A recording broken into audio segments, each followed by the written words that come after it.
Hi everyone, welcome back. So today we are going to be continuing our discussions on Hope Leslie. If you haven't already, make sure that you go back and watch the first lecture, which was a summary of the book, and then the second lecture, which talked a lot about the historical background, including the Pequod War and the differences in religion that the author is trying to show, and her own thoughts on religion, which she's trying to convey.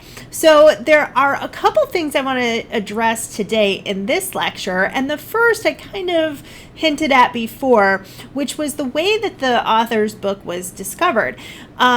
In American literature for many years, and even still today, we have this idea of the literary canon. So if you haven't heard that term before, I have this from a school that shall not be named that I'm going to read to you. So the term literary canon refers to a body of books, narratives, and other texts considered to be the most important and influential of a particular time, period, or place.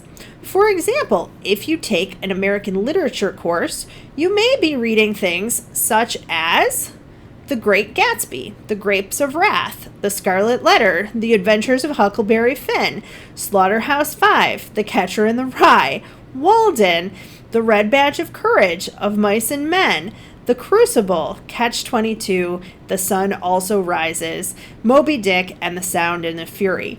So if you noticed from the list that this school gave, a lot of those were by deceased white males. And that really was predominantly what was in the canon for a very long time. So as the website stated, the canon really refers to what scholars and critics have deemed worthy of study. And what that means is that they look at books from the past and say, which one of these are classics? Which ones should we talk about in an American literature class, or in a British literature class, or in a world literature class, right? Which ones do we think students should read in high school? What should they read in college? What should we have to say about them? How do they show the importance of what was going on in the country at that time? So they have deemed certain books having literary merit and certain ones not. So for a long time, you had predominantly white males in college studying works by other white males. And in the 1960s and 70s, what we see is that the civil rights movement really rises up, and also the women's rights movement. And so now we have people who are women and people in minority groups, people who've been really marginalized, saying, look, I'm not represented in these books. And also there were other authors writing amazing works of literature that we've never studied. And Catharine Sedgwick's books were some of these novels. She was quite popular at the time. She sold many books. I mentioned in the first lecture, she was quite prolific. She wrote 8 books for children. She wrote books for adults. She wrote shorter prose pieces, short stories, and also a couple biographies. And yet, she was largely ignored for a long period of time. So in the 1970s, feminist scholars kind of rediscovered her work. And this is actually true of the first book we read for this class as well, Charlotte Temple. Charlotte Temple, I did read in college. This book I did not. It wasn't introduced to me at all, in part because I had a teacher teaching that class who was kind of working with the old canon, unfortunately. So I'm really excited to be able to share it with you guys now, this book that I kind of discovered as a teacher myself later on down the line. And what's interesting now about the canon is that we have a much more inclusive look at what literature actually looked like, and we have many more diverse offerings. And even now, there's still some question as to what has literary merit and what doesn't, things that are being published right now. The amazing thing is that technology has allowed really anybody to publish a book. And so you have such more diverse offerings because there aren't always these gatekeepers saying that, yes, you can publish, no, you cannot publish. I hope that with my husband and I have a small publishing company where we're very inclusive and try to encourage diversity and diverse voices, but also looking for quality. So that's the negative part with technology, that anybody can publish anything, and it's not always the best quality. So it's going to be interesting, I think, to see what happens in 40 or 50 years. Things that are self-published right now are being made into movies and TV shows, and are selling quite well, sometimes even better than things published by traditional publishers. And there's a real push right now for own voices, which says that people, unlike this book where there's a white woman writing about the Native American experience in some cases, that you have a person who's Native American writing about their experiences. Or we published a book by a Chinese American woman who wrote about a Chinese American boy who fought for the Union in the Civil War. So that's an example of an own voices book. And yeah, it's just a really fascinating thing to look at the canon and to look at issues of race and privilege and how they dictate what we study in school. I think that one of the reasons that this book was not studied was because not only is the author a woman, but she also has beliefs, religious beliefs that are outside the mainstream. And so, and certainly her sympathetic portrayal of Native Americans, her discussions of slavery I read to you a very short excerpt where she mentions slavery, and that would have been in the 1830s, long before, a couple decades before Harriet Beecher Stowe's book was written, right? So, which was published in 1852, and we're going to be talking about later. So I think that in part because she was a woman, in part because she's advocating for tolerance, in part because this book portrays an interracial relationship that some people object to, but not everyone does, and in part because of the beliefs in universalism and Unitarianism that she's really a proponent of. I think for all those reasons, the book was not going to be taught in many institutions in this country, at least not for a very long time. So another thing that I want to talk about with this book that's also ahead of its time, besides some of those ideas that we talked about last time, is the structure. So we discussed with Wieland how novels were kind of a newer development. That book was published in the 1700s. This one is a couple decades later. But unlike many of the books of the time, this is not a linear book. It's not a linear narrative, meaning that we don't just go from point A to point B chronologically. For the most part, the book is told in the omniscient or all-knowing third person. So we have a third-person narrator telling us what is going on. But what I think is so amazing about this book is that I think she felt limited by that narrative voice. And so what she does is she incorporates letters. Now, a book told completely in letters is called an epistolary novel. An epistle is another word for a letter. So epistolary novels are sometimes made up of letters. I wrote a book that was made up of transcripts. So it's like police transcripts and court transcripts and diary entries. And that's considered an epistolary novel as well. So this isn't an epistolary novel, but it does incorporate some aspects of that other subgenre. And what the author does is allows us to really get inside of the characters' minds to see what they are thinking and feeling. So, for example, Fletcher at the beginning of toward the beginning of the book, rather, is sorry guys. Just on a personal note, we're still in the middle of coronavirus and I haven't had a haircut. It's driving me crazy. Sorry about that. So Fletcher is away and he is with Hope Leslie and in Boston, and Martha is writing to him. So she writes him this very personal letter about how she knows that these children will be a comfort to him because really she feels like she was his second choice.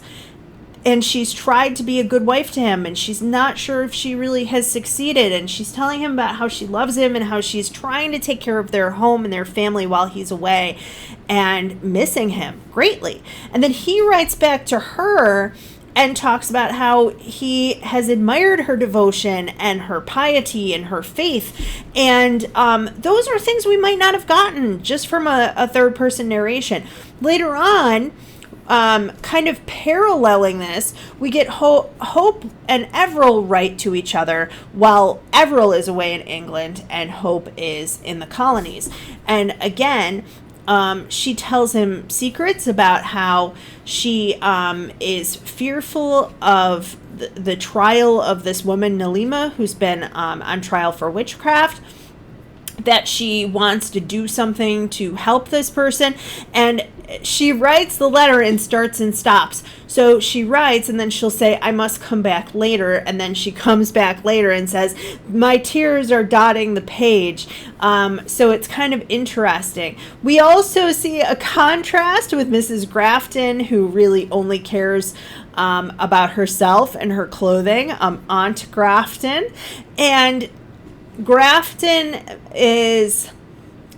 writes to Everil just about selfish things. So while Hope is worried for Nalima's life, Aunt Grafton, in a humorous contrast, really would like Everil to bring back some clothes for her so that she can look nice. Clothes and hats are really what she cares about.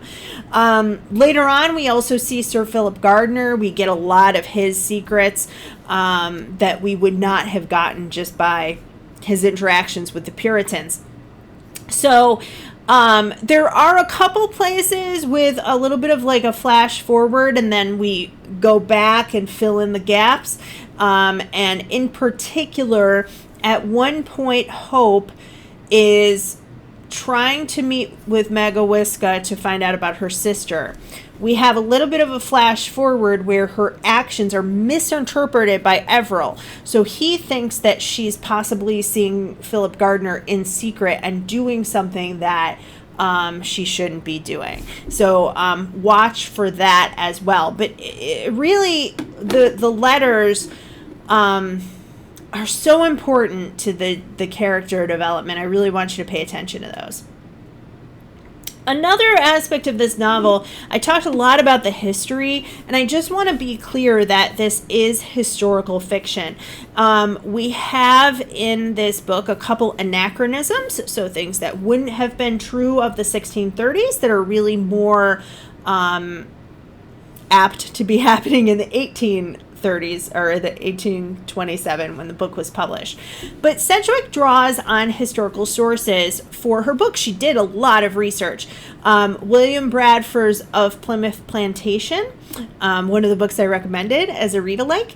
John Winthrop, who is in the novel, his History of New England from 1630 to 1649, and also John Smith's writings. So what's interesting, a lot of people know the story of John Smith from the movie Pocahontas, but John Smith had a quite an interesting life and wrote about his life, but he also revised what he wrote. And so a lot of people don't know that even his story of what happened with Pocahontas changed as he told and retold it. And I think that he was kind of trying to make himself into like a tall tale legendary figure, which in some respects I suppose he did become. So Smith was captured by Chief Potawatomi. Two of his men had been killed in the attack, two of Potawatomi's men. So as a result, Smith was held captive, and he was very unsure of his fate.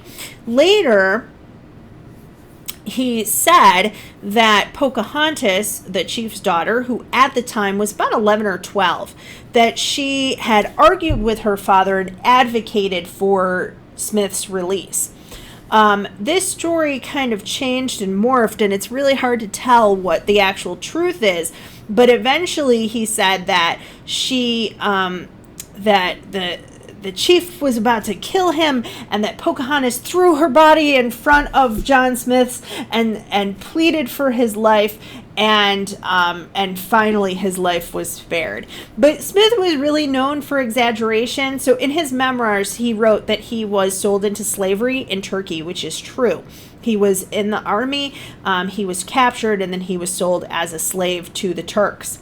But then he says that the fiance of his master fell in love with John Smith, and that she sort of helped to organize his escape by convincing her fiance to let him go to see his brother, which was probably not true. At least the love part was probably not true.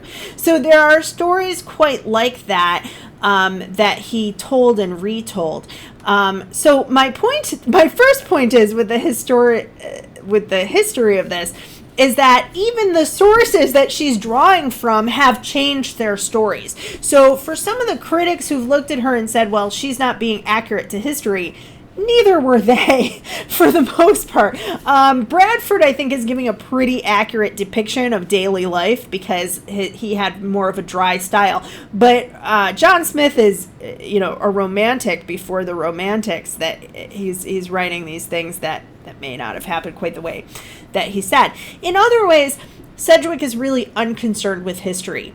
Historical details are much less important than telling the story. So some people have called this revisionist history, meaning you're looking at the past and kind of revising it for the attitudes of what's going on right now.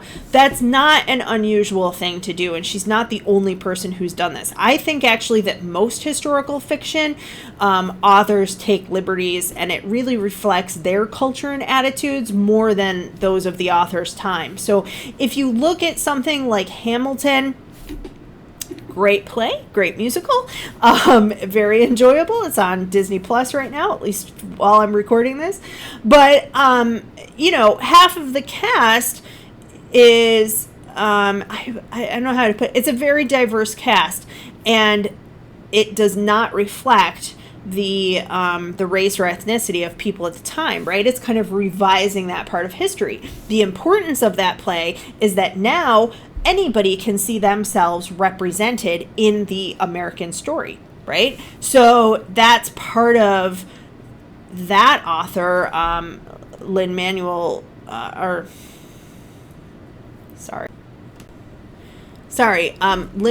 Miranda. That is one of the things that he is trying to convey to the audience. If you look at something, The Alienist, the book by Caleb Carr that has become a TV show on, I think, TNT, kind of a similar thing. Not to do there with race, but certainly there are aspects of psychology that people did not know in the 1800s that he's kind of taking some ideas that we use today and about psychology and forensics and putting them in this 1800s setting. And there are a lot of books that I could mention that have female protagonists where really the roles of women would be much more limited than is being portrayed. So I think that we have to be kind of gentle with the author and understand, too, the pendulum that I've talked about before. She's reacting against these puritanical ideas of the past. She's working within her own conceptions of religion and tolerance and racial equality, but she's kind of looking ahead, but she's certainly not over here where we are today, right? So keep that in mind as you're reading. What is she working against? What is she, what are her understandings in the time she's writing? And what is she kind of foreseeing for our country, even though she's not quite as progressive as most of us would be today. The other thing in keeping with that, sorry. Sorry. The other thing in keeping with that are the roles of women in this book. So we talked before about how the author really was looking at Republican motherhood and not so feminist that she's saying women should be in the public sphere with jobs and political influence, but also not quite the idea of the past that women have no influence at all and that men are making the decisions. So really arguing for the education of women and this idea of women still having an influence in raising their children and running their homes. So here is, I'm going to read to you, this is from Jeffrey Inisko, and here's what he says. The figure of the Indian woman is transformed by drawing on the power of American nationalist rhetoric. That is the fervor of the Revolutionary Fathers. Their oratorical authority suddenly appears as if somehow native to the land itself, while the native Magawiska becomes a proto-nationalist, less an enemy than a source of the founding principles of the nation. This explains why Magawiska appears at her trial with, quote, national pride manifest, unquote, in her native Indian dress, and why the first words to the judges echo the political philosophy of the Declaration of Independence. Quote, I am your prisoner, and ye may slay me, but I deny your right to judge me. My people have never passed under the yoke. Not one of my race has ever acknowledged your authority. So in those, what he's basically saying there is that the author is really trying to show that the Native American people have very similar ideals politically to the people who came in as settlers, that they also want independence and freedom and those inalienable rights, right? Those are really important. Now, would they have, in actuality, been arguing in that way? There are some Native American oratories that you can read if you're interested to. I couldn't find any from the 1600s, but certainly by the 1800s, yes, you do have Native Americans giving these oratories, these using rhetoric, persuasion to try to explain their thoughts and beliefs to people. So it is a little bit anachronistic, but it's trying to convey the author's own beliefs. And it may have been going on at the time, just not recorded as much as we would have liked. Another thing about how the author is writing, and I mentioned this before, we also talked about a little bit with Wieland. So Catharine Sedgwick is writing in the romantic tradition. She is an American romantic. That does not necessarily mean that there is a love story, even though in this book there is. But here are some major characteristics of romantic literature. There's a focus on the characters' emotions and inner worlds. We get that in the letters, and also I'm going to read to you an excerpt in a moment that kind of shows some of the inner worlds of what's going on with these characters. A celebration of nature, beauty, and imagination. Now, nature is really important in this book, especially with the Native Americans. They are always tied to nature. We're going to have natural terms used to symbolize them. Even in the excerpt I read to you the other day, the wolfishness in one person's perspective, from Magawiska's perspective, she talks about how they have fleet feet running through the forest like deer. Similes, they are noble as, and then fill that in with a noble animal of some sort. An interest in the past, certainly, yes. This book was written in 1827, but takes place 200 years before. A rejection of industrialization, organized religion, rationalism, and social convention. So for this author, rationalism and reason are still kind of important. But She is trying to argue against traditional concepts of organized religion and some social conventions. The idealization of women, children, and rural life, faraway places, improbable plots, and emphasis on the supernatural and on fantasy. So we don't get as much of the supernatural and fantasy in this book. We do get improbable plots. As I mentioned at the end of the summary, there's shipwrecks and there's jailbreaks, and one character sees Hope Leslie and thinks that she's the Virgin Mary who's come to appear to him. So it's things like that. Really rich symbolism and passion is going to be important. The expression of emotions and spontaneous actions over restraint and order. The reason that one is so important is that restraint and order is really symbolized by the Puritans, and expression of the emotions is going to be symbolized by Magawiska, by Onoko, and Hope, Leslie, and Everil are kind of in the middle. They're being pulled by various religious traditions, and also they have these personalities where they're both very spontaneous and they express their emotions a lot. So let's take a look at one little excerpt here from the author. Now, here we have Esther Downing, and I want to read a little bit about her first, and then I'll get to the part about Everil. Okay. She was at least half a taller than our heroine. Now, that's a phrase that's repeated a lot. Our heroine, when referring to Hope Leslie. We'll talk about that in a minute. She was, Esther, at least half a head taller than our heroine, or the Venus of Medici, but neither of these standards with the Pilgrims. No one ventured to speak on the personal graces of Esther Downing ever impeached their perfection. Spiritual graces were then in far higher estimation than external charms, and Miss Downing, who would have been a reigning belle in our degenerate times, was characterized by a religious epithet. She was the godly or the gracious maiden. She attained the age of 19 without one truant wish straying beyond the narrow bound of domestic duty and religious exercise.